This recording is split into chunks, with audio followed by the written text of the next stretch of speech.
ہر معاشرے میں جس طرح ہوتے ہیں. تو کچھ ایسے لوگ ہیں جو بالکل عمل کی دنیا میں نہیں آتے, زبانی کلامی باتیں کرتے ہیں, اور بہت سے ایسے لوگ بھی ہیں جو اس مہینے میں لوگوں کے لیے آسانیاں پیدا کرتے ہیں. ہمیں وہ نظر آتا ہے, ان کا جذبہ جو ہے نظر آتا ہے. ابھی میں راستے میں آ رہا تھا تو ایک ہاسپٹل کے باہر لکھا تھا کہ رمضان المبارک کے پورے مہینے میں دوا جو ہے میڈیسن فری دی جائے. کیا بات ہے. تو یہ تیاری ہے. کئی لوگوں کو ایسے سنا ہے کہ وہ اپنی دکانوں پہ 50% تک ڈسکاؤنٹ کا بورڈ لگا دیتے ہیں کہ جو بھی چیزیں آپ خریدیں گے. ایسے لوگ بھی ہیں جو مہنگائی کر دیتے ہیں. جی وہ بھی ہے, وہ بھی طبقہ ہے, جیسا کہ میں نے عرض کیا کہ دونوں طبقے ہیں. اور یہ بھی ہم دیکھتے ہیں کہ ماہ رمضان میں بہت سے لوگ افطاریاں کرواتے ہیں, باقاعدہ طور پہ افطار پارٹیاں ہوتی ہیں, لیکن وہ بھی اگر نام و نمود کے لیے ہوگا تو اس میں کوئی اجر نہیں. اگر بہت بڑے پیمانے پہ کر دیں, ممکن ہے کہ جو بہت بڑے پیمانے پہ افطار پارٹی کروا رہا ہے اس کی نیت اچھی نہ ہو, اور ایک شخص کسی کو پانی کے ساتھ روزہ افطار کرا رہا ہے, وہ اس سے بڑھ جائے گا. بالکل. ڈاکٹر صاحب ایک بریک لیتے ہیں, ہم بریک کے بعد واپس آتے ہیں اور مزید کچھ چیزیں اسی ٹاپک میں ہم ایڈ کریں گے جس میں سب سے بڑا ذخیرہ اندوزی ہے. بالکل. تو ایک بریک کے بعد آپ نے مس نہیں کرنا, کالز بھی کیجیے گا ہمیں اور دیکھتے رہیے گا سب سویرے پاس. Stay with us.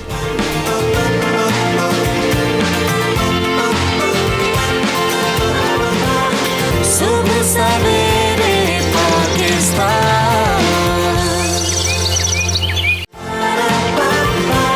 صبح سویرے پاکستان. ہم بات کرنے والے ہیں ذخیرہ اندوزی. ذخیرہ اندوزی کرنے سے کون کون سے مسائل پیدا ہوتے ہیں, آخر کون لوگ ہیں جو ایسا کام کرتے ہیں جس سے دوسروں کو تکلیف پہنچتی ہے, اور خاص طور پر یہ کہ آخر رمضان میں ہی ایسا کیوں کرتے ہیں. اس سارے معاملے پر ہمارا دین کیا کہتا ہے, اس کا حل کیسے ممکن ہے, یہ سارے معاملات تفصیل سے اب ہم ڈسکس کریں گے, حل ڈھونڈنے کی کوشش کریں گے. ہمارے ساتھ ڈاکٹر مجاہد صاحب تو ہیں, بالکل ہم اسلام کو پوائنٹ آف ویو بھی لیں گے, دین ہمارا کیا کہتا ہے. طاہرہ رباب صاحبہ ہماری نفسیات ہمارے ساتھ ہیں, فاطمہ خان ہمارے ساتھ ہوں گی, ماہر قانون, اور ہم پریزیڈنٹ کنزیومر رائٹس پروٹیکشن ایسوسی ایشن سے بھی بات کریں گے کہ اس سے نمٹنے کے لیے کیا جاتا ہے, اقدامات کیے جائیں. تو ڈاکٹر مجاہد صاحب آپ سے آغاز کرتے ہیں. سب سے پہلے تو یہ بتائیے گا کہ ذخیرہ اندوزی, کیونکہ اس میں تو بہت سے اس کے معنی آ جاتے ہیں, ملاوٹ کرنا بھی اسی میں ہے, ناپ تول میں کمی کرنا بھی اسی میں ہے. یہ جیسے اب پیٹرول کی قیمتیں رات کو بڑھتی ہیں تو لوگ پرانا پیٹرول سٹاک کر لیتے ہیں اور پھر صبح نئی قیمت پر بیچتے ہیں. تو اسلام اس متعلق کیا احکامات دیتا ہے؟ بسم اللہ الرحمن الرحیم. اصل میں ذخیرہ اندوزی کے لیے جو عربی زبان میں لفظ استعمال ہوا ہے یا احادیث کی کتابوں میں آیا ہے وہ ہے احتکار. تو اس کا مطلب یہ ہے کہ جو انسان کے یا جانوروں کے ضرورت کی اشیاء ہیں ان کو سٹاک کر کے رکھ لینا, گوداموں میں یا گھروں میں ان کو محفوظ کر لینا, اور جب لوگوں کو شدید اس کی ضرورت محسوس ہو اس چیز کی تب اسے لے کر آنا اور اپنے من مانے دام وصول کرنا. یہ ہے ذخیرہ اندوزی جس کی قرآن و سنت میں شدید طور پر مذمت کی گئی ہے. اور نبی کریم صلی اللہ تعالیٰ علیہ وآلہ وسلم نے ایک روایت میں تو یہاں تک فرمایا کہ ذخیرہ اندوزی کرنے والا ملعون ہے, یعنی اس پر اللہ تعالیٰ کی طرف سے لعنت برستی ہے.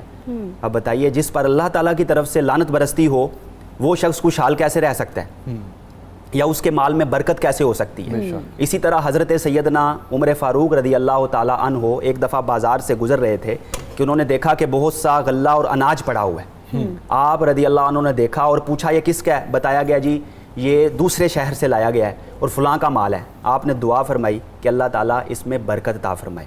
اور پھر پوچھا یہ کس لیے ہے, انہوں نے کہا جی ہمارا مال ہے, اس کو ہم محفوظ رکھیں گے اور جب جی چاہا بیچیں گے. تو آپ نے فرمایا کہ تم نے نبی کریم صلی اللہ تعالیٰ علیہ وآلہ وسلم کا فرمان نہیں سنا کہ جو شخص ذخیرہ اندوزی کرتا ہے اللہ تعالیٰ اس وقت تک اس کو موت عطا نہیں کرے گا جب تک کہ اس کو افلاس عطا نہ کر دے, یعنی غربت میں نہ رکھے. اور دوسری بات ہے کہ وہ جزام یعنی کوڑ کے مرض میں مبتلا ہو کر مرے گا. یعنی اتنی سخت وعید آئی ہے. اس کے باوجود جو لوگ ذخیرہ اندوزی کرتے ہیں ان کو سوچنا چاہیے کہ نبی کریم صلی اللہ تعالیٰ علیہ وآلہ وسلم نے کتنی سخت وعید دی. اسی طرح ایک بازار میں آپ گزرے تو آپ صلی اللہ تعالیٰ علیہ وسلم نے دیکھا کہ ایک تاجر جو ہے وہ بہت سستے داموں چیزیں فروخت کر رہے ہیں. تو آپ نے فرمایا کہ تم سستے داموں چیزیں فروخت کیوں کر رہے ہو؟ اس نے کہا یا رسول اللہ ثواب کی نیت سے فروخت کر رہا ہوں. تو آپ صلی اللہ تعالیٰ علیہ وسلم نے فرمایا تم ایسے ہی ہو جیسے اللہ کے راستے میں جہاد کر رہے ہو. تو یعنی دین نے یہ ہمیں قاعدہ دیا ہے کہ جہاں لوگوں کی تکلیف، لوگوں کو تکلیف میں مبتلا ہونے کا اندیشہ ہو جائے، اس کام کو ناجائز قرار دیا گیا ہے، اس کام کو غلط قرار دیا گیا ہے. اور آپ صلی اللہ تعالیٰ علیہ وسلم نے فرمایا خیر الناس من ینفع الناس، تم میں بہتر وہ ہے جو لوگوں کے لیے مفید ہے. تو جو لوگوں کے لیے نقصان کا باعث بن رہا ہے وہ سب سے برا شخص ہے اور خدا کی لعنت ہے اس پر. جی بالکل ایسے ہی. بے شک. اور اس سے بڑی کیا بات ہو سکتی ہے؟ کچھ لوگ جو اس کو اس چیز سے ریلیٹ کر لیتے ہیں کہ اچھا پتہ نہیں یہ شاید گناہ کے زمرے میں آتا ہے یا نہیں آتا، تو بے شک آتا ہے. جی باقاعدہ طور پہ ایک روایت میں بتایا گیا ہے کہ ذخیرہ دوزی کرنے والا گناہ گار ہے، باقاعدہ لفظ بھی آیا ہے. بالکل. اچھا میں طاہرہ صاحب آپ سے یہ جاننا چاہوں گا کہ اثرات دیکھیں، ایک طرف خوشی تو نہیں کہیں گے، سیٹسفیکشن کہیں گے، لائک پیسے کمانے کے چکر میں ذخیرہ اندوزی آپ کر لیتے ہیں، ایک طرف آپ اپنی ذات کے لیے، اپنے فائدے کے لیے دوسروں کو نقصان پہنچا رہے ہیں.